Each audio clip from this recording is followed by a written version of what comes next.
এই যে চেয়ারটা আপনি দেখছেন, যেই চেয়ারে আমি এখানে বসছি, আপনার সামনে মাননীয় স্পিকার, দেখলে মনে হয় বসতে খুব আরাম, আসলে মাননীয় স্পিকার মোটেও আরামের না। No, you have to take the right decision, not the popular decision. মাননীয় স্পিকার, আজকে এই মুহূর্তে মাননীয় স্পিকার, আমার দলের সদস্যরা এবং ক্ষেত্র বিশেষ আমি দেখছি বিরোধী দলের বন্ধুরাও আমার কিছু কিছু কথায় টেবিল থাপড়াচ্ছেন। মাননীয় স্পিকার, এই যে চেয়ারটা আপনি দেখছেন, যেই চেয়ারে আমি এখানে বসছি আপনার সামনে মাননীয় স্পিকার, এই চেয়ারটি খুব কঠিন একটি চেয়ার মাননীয় স্পিকার। এই চেয়ারটি দেখলে মনে হয় বসতে খুব আরাম, আসলে মাননীয় স্পিকার মোটেও আরামের না।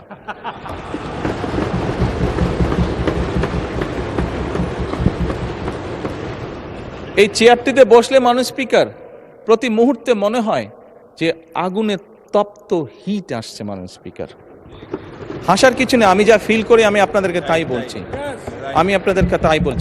মাননীয় স্পিকার, এই চেয়ারের থেকে উঠে দাঁড়িয়ে আপনার সামনে বক্তব্যে আমি হয়তো অনেক পপুলার কথা বলতে পারতাম, যেটাতে আরো অনেক বেশি তালি হতো মাননীয় স্পিকার, কিন্তু এই চেয়ার আমাকে বলে যে আমি সবসময় পপুলার কথা বলতে পারি না, আমাকে সেটাই বলতে হবে।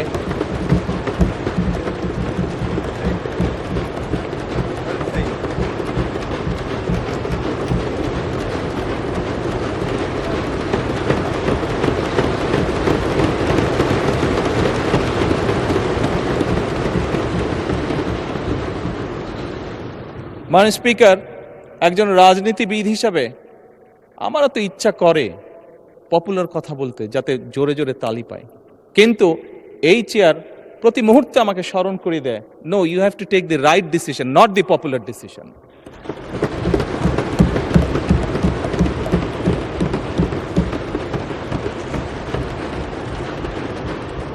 মাননীয় স্পিকার, আপনার মাধ্যমে আজকে এই সংসদের এই সবুজ চেয়ারে যারা বসে আছেন, আমি মনে করি আজকে বোধহয় আমাদেরকে সিদ্ধান্ত নিতে হবে যে আসুন আমরা পপুলার ডিসিশনে আলাপ করব না, আমরা আলাপ করব সঠিক ডিসিশনের ব্যাপারে, রাইট ডিসিশনের ব্যাপারে। মাননীয় স্পিকার, আজকে এই সংসদ অধিবেশনের শেষ দিন, আজকে অধিবেশন শেষ হয়ে যাবে। আমার সংসদ নেতা হিসেবে আমার দলের সদস্যদের কাছে, বিরোধী দলীয় বন্ধুদের কাছে, সহকর্মীদের কাছে, সদস্যদের কাছে আমার অনুরোধ থাকবে যে আসুন আগামী অধিবেশন যেটি শুরু হবে সেখানে আমরা আলোচনা করব আমরা কত দ্রুত দেশে বিদ্যুতের সমস্যার সমাধান করতে পারি।